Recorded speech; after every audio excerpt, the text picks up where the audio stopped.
요한계시록을 해석하는 방법이 몇 가지가 있어요. 하나는 과거적 해석 방법이다라는 말이죠.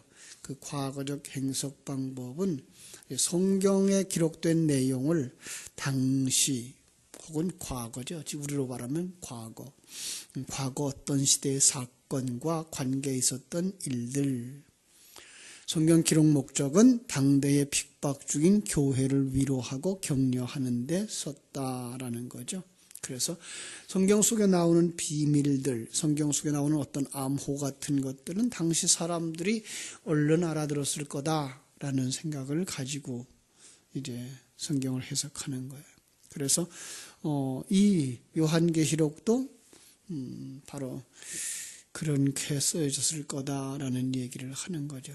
말하면 이제 그 핍박당하고 있었던 이제 주후 70년경에 이스라엘이 핍박을 당하고 무너지고 했던 바로 그때였을 거다. 특별히 이 백마 타고 나타난 이 자의 이름을 주후 70년경에 로마의 장군 티토스가 이스라엘을 공격했던 것은 아니었을까라고 해석을 하는 거죠. 그런가 하면 미래적 해석을 하는 사람들이 있죠. 계시록 대부분은 아직 일어나지 않은 장차 일어날 일이다라는 것.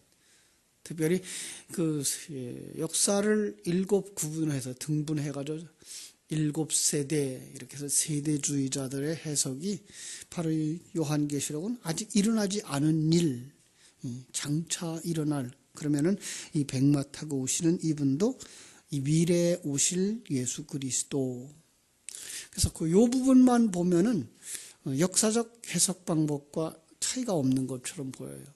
역사적 해석 방법 역시 요한계시록의 해석을 당시에 그리고 그때부터 이후에 일어날 이런 일로 보기 때문에 요한이 예언한 그 이후에 빚어질 상황, 그래서 장차 예수 그리스도가 재림할 때 이렇게 백마 타고 불꽃 같은 눈을 가지고 많은 면류관을 쓰고 피 묻은 옷을 입고 이렇게 나타날 거다. 그들은 얘기하기를 이 피 묻은 것은 바로 사단과 싸움에서 사단의 피일 거다라는 얘기를 하는 사람들이 있어요. 그런가 하면 이제 상징적 해석을 하는 사람들이 있죠. 성경 속에 있는 것은 바로 역사의 전체 속에 미래에 발생하는 거다. 미래에만 발생할 어떤 일들이 아니고 전 역사 속에 모든 성도들에게 일어나는 영적 전쟁이다. 제가 여기에 속한 사람이죠, 지금. 그러면서 거기다가 이제 구속사적 해석을 하죠. 구속사적 해석. 그건 바로 우리들을 구원하고 계신 일이다. 다른 싸움이 아니라 우리를 구원하는 그 일이다. 그 구원 속에서 옛사람과 새사람의 싸움, 옛사람과 우리 안에 오신 예수 그리스도와의 싸움, 이것을 바로 전쟁으로 표현하고 있는 거다. 그래서 그걸 고난과 핍박 속에서 우리가 보아야 되는 건 그건 바로 하나님의 일하는 거다. 그래서 하나님이 그 속에서의 위대하심을 발견하게 되고 하나님의 계획을 보게 되고 하나님의 일하심을 보고 시간과 공간 속에서 하나님을 만드는, 하나님의 백성을 만드는, 그죠? 모든 과정을 적나라하게 보여줌으로 말미암아 어떤 상황 속에서도 평안을 누릴 수 있는 사람들을 만드는 거다. 그러죠? 그래서 이 하나님에 대한 이해를 가지고 하나님의 손길을 느끼면서 살아가게 된다면 이 땅에 살아가는 모든 상황, 어떤 상황 속에서도 우리는 평강을 누릴 수 있는 사람이 되어져야 되는 거예요. 그 속에 하나님 백성다운 삶을 살아내고 사명을 가진 자의 삶을 살아냄으로 말미암아서 이제 그 과정도, 그것 자체도 또한 과정이 되어져서 우리가 완성되어져 가는 그 그림이다. 제가 지금 여기에 속한 해석들을 지금 하고 있는 거죠. 그러면서 그걸 전체를 묶어서 하나님의 구원. 이 하나님의 구원 계획은 인간이 이 땅에 태어나고 이 땅에 살아가고 하는 일생 동안 또 환경과 사건과 사람들 속에서 하나님이 온전한 하나님의 백성을 만들고 계신 구원의 완성, 그리스도의 신부로서의 완성, 아버지의 아들로서의 완성의 그림을 우리가 보고 있는 것입니다. 그렇습니다. 그 사람이 어떤 사람? 하나님께 영광을 돌리는 사람. 하나님께 영광 돌리는 사람은 어떤 사람이죠?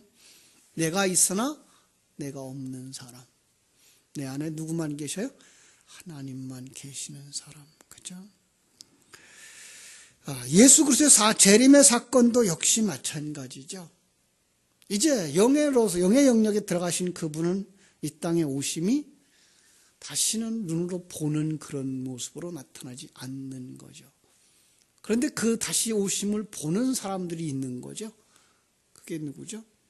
거듭난 자들. 그들은 이 땅에 다시 오신 분을 보는 거예요. 그게 바로 가심을 본 그대로 오시리라라고 하는 그 사실이에요. 우리는 생각하기를 가심을 본 그대로 온다고 말하니까 눈으로 보이는 형태로 올 거다라는 생각을 가지고 있어요. 영의 영역에 들어가신 그분은 우리를 영의 영역으로 데리고 들어가지 이 시간과 공간 세계를 그분은 다시 오지 않는다고. 왜 다시 오시겠어요? 그죠?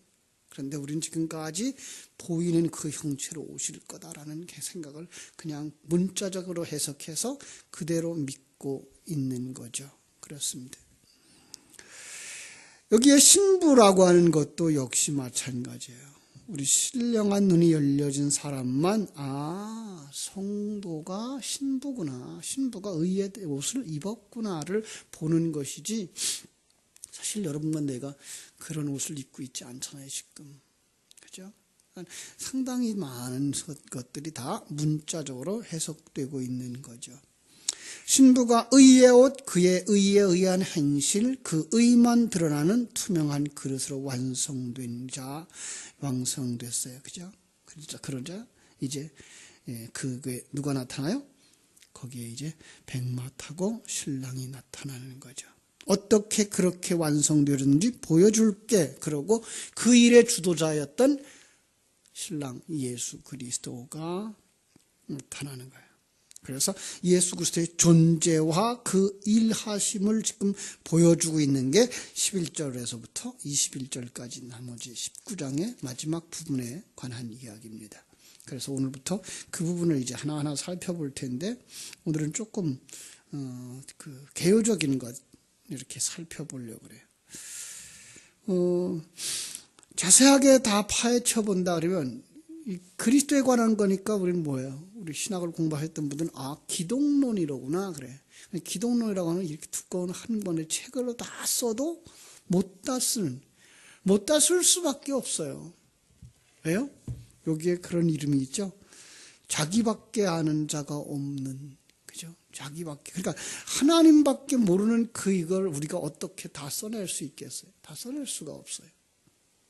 그래서 기독론이라고 하는 책으로도 한 권 다 써도 못 다 쓰는데, 오늘 짧은 시간에 다 설명할 수는 없고, 여기에 나타난 그분의 그 현실, 그분의 그 상황, 그분의 이름을 통해서 이제 몇 가지 살펴보려고 합니다. 자, 한번 연필을 꺼내서 이제 밑줄을 쳐보시면은 그분이 어떤 분인지 설명되고 있는 걸 우리가 볼 수가 있을 것입니다. 11절. 내가 하늘이 열린 것을 보니 보라 백마와 그것을 탄 자가 있으니 그 이름은 충신과 진실이더라. 충신과 진실, 그죠? 그게 그의 이름이래요. 두 번째로 그는 어떤 분으로 나타나는가 하면 그가 공의로 심판하는 분은, 그죠? 공의로 심판하며 싸우는 분. 12절 세 번째로 그 눈이 불꽃 같은 분. 네 번째로 그 머리에는 많은 관, 면류관이 아니고 이건 왕관이에요. 왕관이에요. 또 이제 이름 쓴 것 하나가 있는데, 자기밖에 아는 자가 없는, 자기밖에 모르는 그 이름을 가진 자. 13절 그가 피 뿌린 옷을 입었고, 일곱 번째 그 이름은 하나님의 말씀이라. 그죠? 하나님의 말씀이라. 15절 그의 입에는 예리한 검이 나오고, 그죠? 또 친히 그들을 철장으로 다스리며, 그 다음에 주인노의 포도주틀을 밟을 것이다. 주인노의 포도주틀을 밟는 분. 16절 또 다른 이름이 나와요. 그의 이름이 뭐예요? 만왕의 왕이요 만주의 주라, 이렇게 표현되고 있어요. 제가 지금 이렇게 읽어드린 것만 해도 11가지의 표현들이 나오고 있죠. 이것뿐이겠어요? 더 많죠. 그죠? 요한복음에서 우리가 1장을 탁 펼치면서 그는 빛이라 그랬고, 내가 곧 길이요 진리요 생명이라 그랬고, 왜 이렇게 예수님의 이름이 많죠?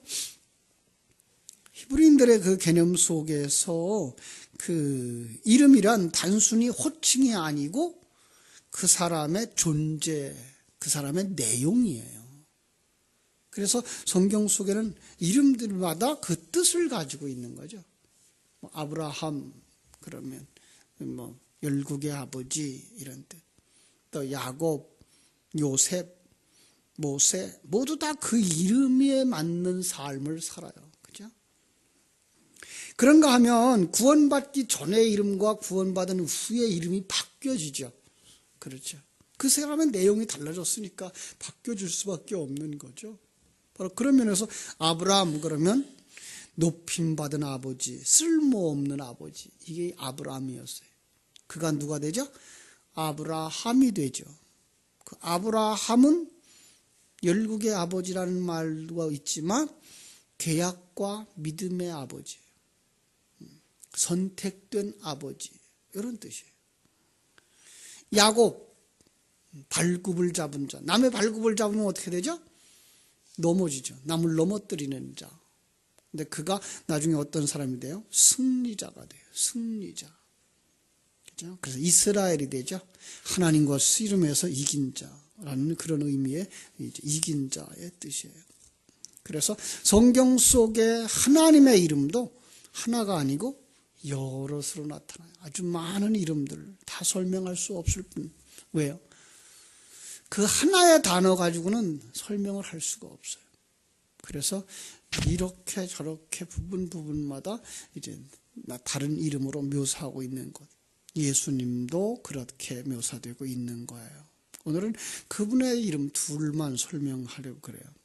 자, 첫 번째, 그분은 충신과 진실이라. 그래서 그의 이름이 충신과 진실이라. 충신이라는 말은 피스토스라는 말로 썼는데 충성, 성실, 믿을 만한 이런 뜻이에요. 충성, 성실, 믿을 만한. 진실이라는 뜻은 알레티노스라는 말인데 진실, 진리, 사실 이런 뜻이에요. 그 진리라고 하는 말은 우리가 많이 들으셨죠. 알레테이아라는 말. 그것에 똑같은 단어의 뿌리를 가진 단어예요. 그래서 바로 거기서 발생된 어떤 것이죠. 요한계시록 3장 14절에서 이분에 대해서 똑같은 이름으로 설명을 했어요. 그리고 계시록 3장 14절 제가 읽어드릴게요. 라오디게아 교회 사자에게 편지하기를 아멘이시요 충성되고 참된 증인이시요 하나님의 창조의 근본이신 이가, 이렇게 말했는데 거기에 충성되고 참된 증인, 여기에요. 충성과 진실.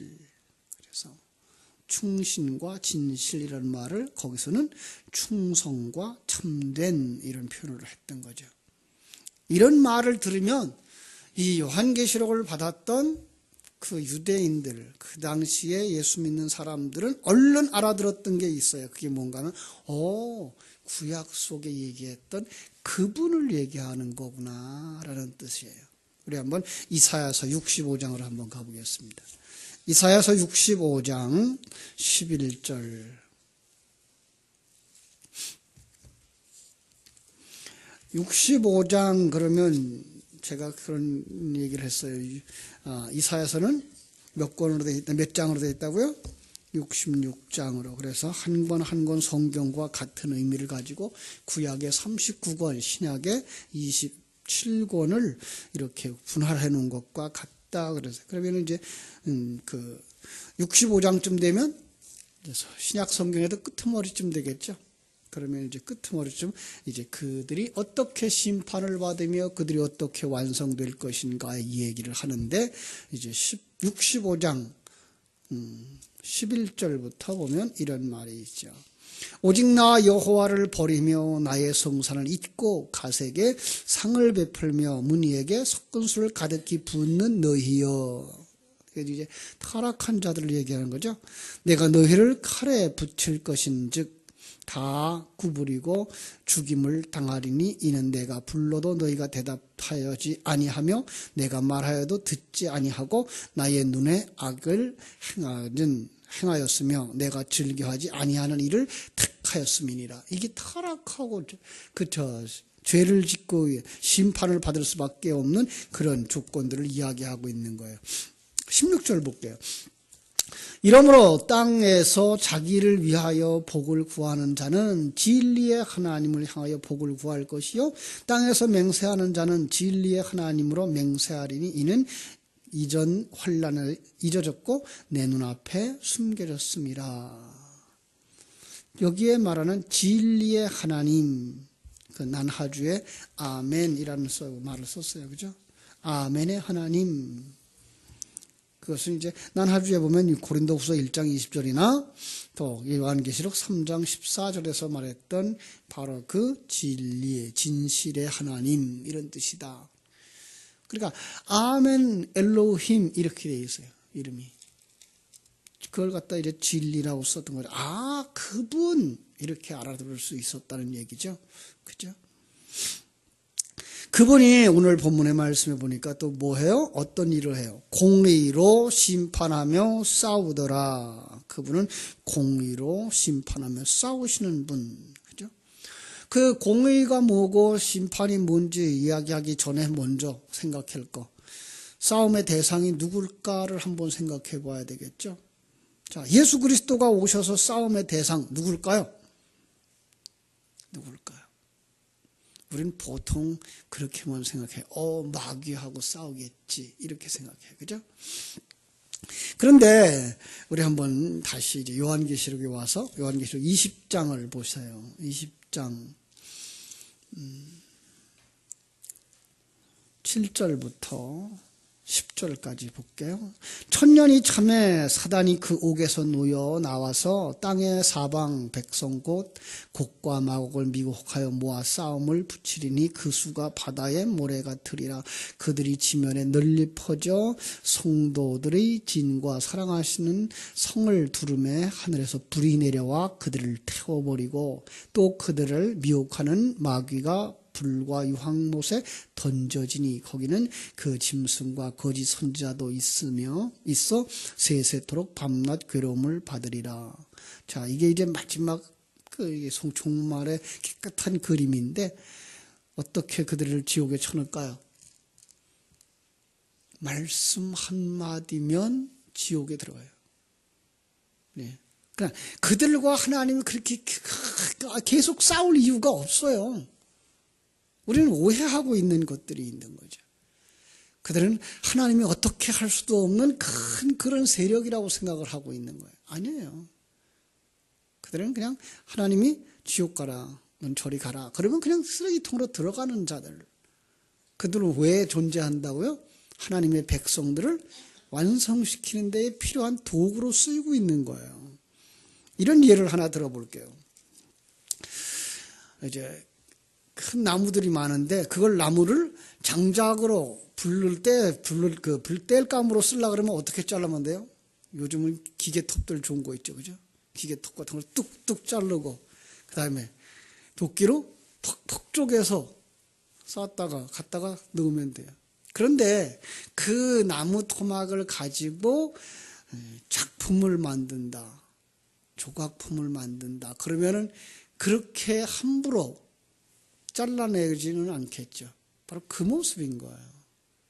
어떤 때는 그냥 잘라낼 수도 있겠지만 어떤 때는 너무 힘주면 부러질까, 부서질까, 그죠? 그냥 끊어질까 조심조심 다루겠죠.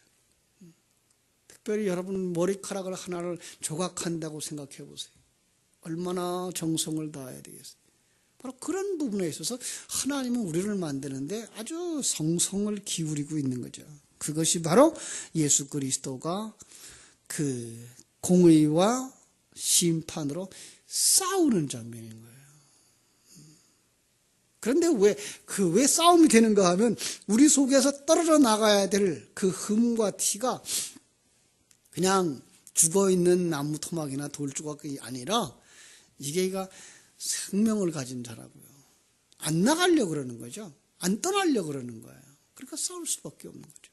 그냥 그걸 다 쪼개서 불 속에 던져버리면 한순간에 지옥으로 들어가고 말 텐데 그들을 그 속에서 건져내서 만들어서 그리스도의 신부로 하나님의 아들로 있으나 없는 것처럼 투명한 유리그릇으로 만들려고 하니까 얼마나 정성이 들어가고 힘이 들어가는지 몰라요. 힘을 많이 써도 안 되고 적게 써도 안 되는 바로 그 부분들의 싸움. 그걸 갖다가 징계라는 말로 썼죠. 징계는 뭐예요? 어린아이들을 훈계하고 훈육하는 거. 또 다른 말로 말하면 그것은 고난이라 그랬죠. 그죠? 그래서 환난이라고 말하기도 하고. 그래서 우리가 감당할 수 있는 것만 온다고요. 감당할 수 없는 건 안 주신다고요. 왜? 감당할 수 없으면 어떻게 돼버려요? 깨져버리니까, 끊어져 버리니까. 하나님은 우리를 이렇게 정성껏 만들고 계신 거예요. 그래서 성령으로 오셔서 진리의 말씀으로 오셔서 우리 속에서 우리의 죄가 무엇인지 깨달아 알게 해주셔서 거기서부터 벗어나게 하시는. 죄가 뭐라 그랬어요? 하나님 떠난 것이 가장 큰 죄잖아요. 그러면 하나님 떠난 이유에 대해서 생각나게 하고 우리가 또 살고 있는 세상과 이 세상을 사랑하고 있는 그곳에서부터 끊어내려고 하니까 이 세상이 죄가 무엇인지를 알게 하시는 거예요. 우리가 생각하고 있는 사람을 해하고 남의 걸 훔치고 때리고 하는 이 정도의 죄가 아닌 하나님으로부터 떠나서 이 세상을 사랑하고 이 세상 속에 중심이 자기가 되어져 있는 거기서부터 끊어내려고 하는 수술을 하시는 거예요. 수술을. 보통 그 세밀한 수술들은 5시간을 했다, 12시간을 했다 그러잖아요. 예. 근데 그거보다 더 세밀하고 더 정밀해야 되는 것이기 때문에 이게 7, 80년의 시간이 필요한 거란 말이에요. 그래서 그 모든 순간순간 하나님은 우리에게 성령으로 오시고 진리의 말씀으로 오세요. 그 입에서 뭐가 나와요? 날카로운 검, 예리한 검이 나와서 수술을 하고 아예 어떤 건 내버릴 거는 뭐예요? 철장으로 다스리니까 철장으로 툭 쳐서 깨트려서 쓰레기통에 버리기도 하지만 정말 중요한 것들 우리의 생명에 해하지 아니할 만큼 그래서 그 씨앗을 뿌렸는데 거기에다 뭐도 뿌려요? 가라지도 뿌려놨어요. 그래서 가라지를 뽑다가 뭐까지 상할까봐 알곡까지 상할까봐 마지막 때까지 놔두기도 한단 말이에요. 그러니까 그 싸움들이 아주 심각하고 깊은 거예요. 그게 예수 그리스도의 싸움. 진리가 우리 안에서 일하고 계신 거예요. 그러니까 그 진리가 일하는데 우리가 어떻게 도와줘야 되는가 하면은 그 진리에 힘을 실어줘야 되고 그 진리가 생명되게 해줘야 되는 거예요. 그게 바로 우리들의 기도란 말이에요. 우리가 그 진리를 주야로 묵상해야 되는 거예요. 그걸 되새김질해야 되는 거예요. 그게 생명이 되어져야 되는 거예요. 바로 그러지 않으면 우리는 그 일에 참여하는 자가 아니 되는 거죠. 그 일에 하나님 우리를 동참시키고 있어서 성경은 그러죠. 100% 하나님이 하시는 것이며 100% 우리가 하는 거다라는 말을 하기도 하는 거죠. 거기다가 이제 에스겔서 36장 37절 같은 경우에는 이스라엘 회복을 이야기하면서 그래도 뭐 해야 된다고요? 자기에게 이루어 주시기를 구하여야 할지니라 라는 말이에요. 그게 기도거든요. 하나님이 하신다, 100% 하나님이 하신다라고 말하는데 하나님이 하셔요. 그 진리가 하셔요. 그런데 그 진리가 당신 안에서 생명이 되어서 일하게 하기 위해서는 뭐 해야 된다? 기도해야 된다라는 거죠. 그러니까 그 기도가 우리가 생각하는 무엇 주세요라는 그 기도가 아니라 그 진리, 하나님의 뜻이 땅에서도 이루어지기를 원하고 하나님의 그 크심과 그 세밀하심과 그리고 내 안에서 일하시고 내 환경 속에서 일하고 계신 그 손길을 깨달아 느껴갈 때에 바로 그 죄악으로부터 세상으로부터 우리가 떠나올 수 있는 거죠. 떨어질 수 있는 거죠. 그래요. 그래서 거기에 이제 그 싸우더라라는 말도 이제 현재형을 썼어요. 현재형 능동태를 썼어요. 누가 싸우는 거예요? 하나님이 싸우시는 거예요. 그런데 그 헬라어의 현재형이라는 말은 진행의 의미예요. 한 번 딱 싸우고 끝나는 게 아니라 끝까지 싸우는 거예요. 계속해서 일하시는 거예요. 예. 그냥 아까 얘기한 것처럼 장작 같으면 도끼로 한 번에 푹 째기만 끝인데 이거는 그렇게 할 수 없는 하나님의 작품. 그리고 그 속에 있는 모두가 다 오염되어져 버렸어요. 하나님이 새 생명 하나 넣어놓고는 그 새 생명 상할까 봐 하나님은 아주 정성을 들여서 싸우는 거예요. 아주 세밀하게. 바로 그것들을 우리가 알 수 있어야 되는 거죠. 그리고 그 일은 중간에 포기하거나 실패하지 아니하는 것은 누가 일하기 때문에? 하나님이 전능하신 그분이 일하기 때문에. 더 나아가서는 그걸 하나님이 예수 그리스도의 피로 값주고 사신 것이기 때문에 절대로 중간에 포기할 수가 없는 거예요. 어떤 면에서 그걸 가지고 우리는 우리는 하나님이 이루실 것을 믿는다라는 고백을 할 수 있는 사람이 되는 거죠. 근데 그걸 깊이 깨달아 아는 자들, 그들이 믿음 있는 자들이에요. 우리는 너무 쉽게 얘기해요. 나 예수 믿어요. 말로 예수 믿어요. 그러면 예수가 믿어지는 거니까 아닌 거예요. 우리는 참 너무나 그냥 뭉뚱거려서 이해를 해버렸어요. 하나님이 이렇게 세밀하게 일하고 계신데 우리는 그냥 예배당에 앉아서 있으면 예수 믿는 사람인 줄 알고 있는 거예요. 여러분, 예배당에 나왔다 돌아가는데 아직도 우상 숭배하고 있는 자들이 얼마나 많은지 몰라요. 진리와 생명의 말씀에 귀를 기울이질 않아요. 내 마음에 좀 편하게 해주고 기분 좋게 해주고 잘 될 거라 그래주는 그 얘기만 듣고 싶지, 하나님이 이렇게 당신 속에서 일하고 있으니까 당신이 거기에 동참해서 당신이 그 일에 참여자가 되어지고 100% 하나님이 하시지만 100% 당신의 마음속에서 당신의 인생을 일하고 있는 것인가, 그걸 알아야 된다고 하는 그 사실을 깨달아 알고 그 주님의 사역에 동참하고자 하는 그 마음들로 가야 되는, 그게 믿음인 거예요. 그리고 그게가 되새김질 되어져서 생명이 되어져야 그게 믿음인 거예요. 머릿속에만 남아있으면 그건 지식인 거예요. 지식은 아무 힘이 없는 거예요. 아무 능력이 없는 거예요. 그를 변화시키지 못하는 거예요. 그를 구원하지 못하는 거예요. 이 세밀한 하나님의 사역 속에 우리가 있다는 것. 그래서 우리로 하여금 어떻게 일하라고요? 말씀 한 곳 보고 마칠게요. 고린도전서 15장. 고린도전서 15장 55절.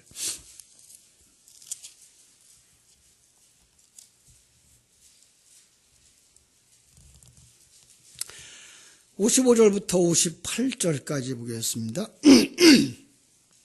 사망아, 너의 승리가 어디 있느냐? 사망아, 네가 쏘는 것이 어디 있느냐? 사망이 쏘는 것은 죄요, 죄의 권능은 율법이라.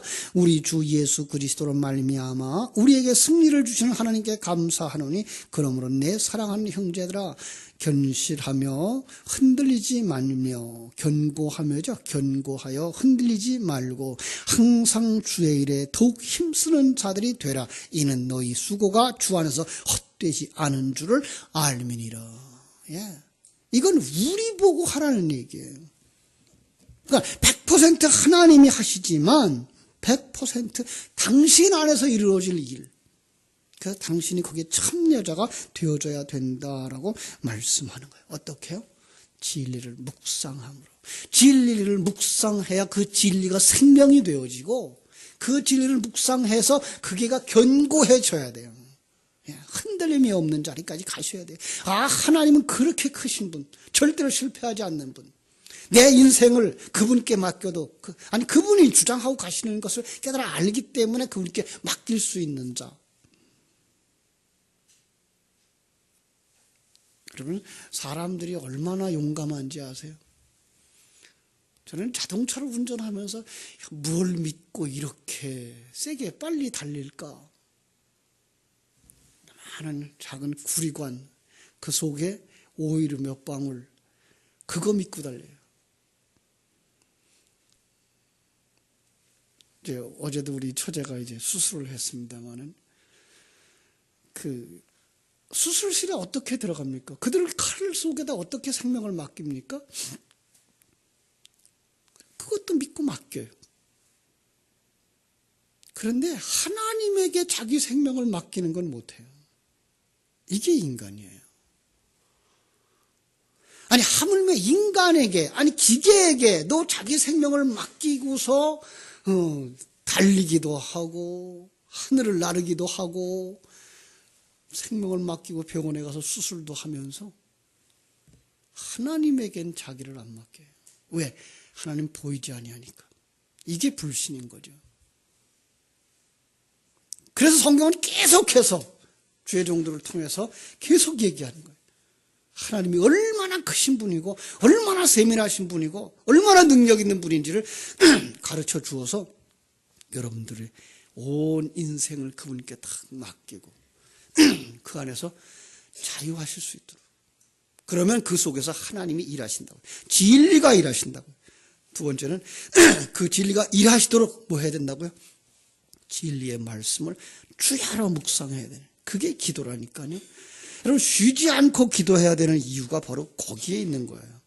진리의 말씀을 묵상할 때에만 우리는 견고한 자로 서고 온전한 자로 완성되어질 것이기 때문에 바로 여러분, 그 진리가 생명을 주장하고 이끌어가고 완성시켜갈 것을 믿는 거기까지 가시기를 주님의 이름으로 축원합니다. 기도하겠습니다. 하나님 아버지, 크신 은혜와 사랑을 감사하옵고 감사합니다. 이렇게 우리가 죄악 속에서 타락했고 전적으로 부패해서 건져낼 것이 하나도 없는 그 속에 하늘 생명을 넣어주시고 그 생명이 상할까 봐 그 생명을 다치지 않게 하시려고 염려하시면서 우리 속에 있는 옛사람을 끊어내고 잘라내고 닦아내는 하나님의 그 놀라운 작업 속에 우리가 있음을 다시 한번 새로운 눈을 열어보게 하여 주시옵소서. 내가 그리스도의 신부로 완성되어지고 내가 하나님의 아들로 완성되어져서 내가 있으나 내가 아니요 내 안에 그리스도께서만 온전히 나를 주장하시는 삶, 하나님이 기뻐하는 자로서 예수 그리스도와 같이 정말 순종하는 사람으로 설 수 있을 때까지 일하시고 계신 하나님을 결코 잃지 않게 하여 주옵소서. 그분의 사역을 피부로 느낄 수 있는 감각들이 살아나게 해주시고 그분이 얼마나 크고 놀라우신 분인지를 믿고 자기의 생명을 맡길 수 있는 자들이 되도록 하나님 신령한 눈을 열어 주시옵소서. 오늘 하루의 삶도 주님께 부탁드립니다. 일마다 때마다 시간마다 분분초초마다 우리의 인생 속에서 일하시는 하나님을 경험하며 감격하며 감사하며 찬송하는 하루가 되게 하여 주시옵소서. 예수님의 이름으로 기도하옵나이다. 아멘.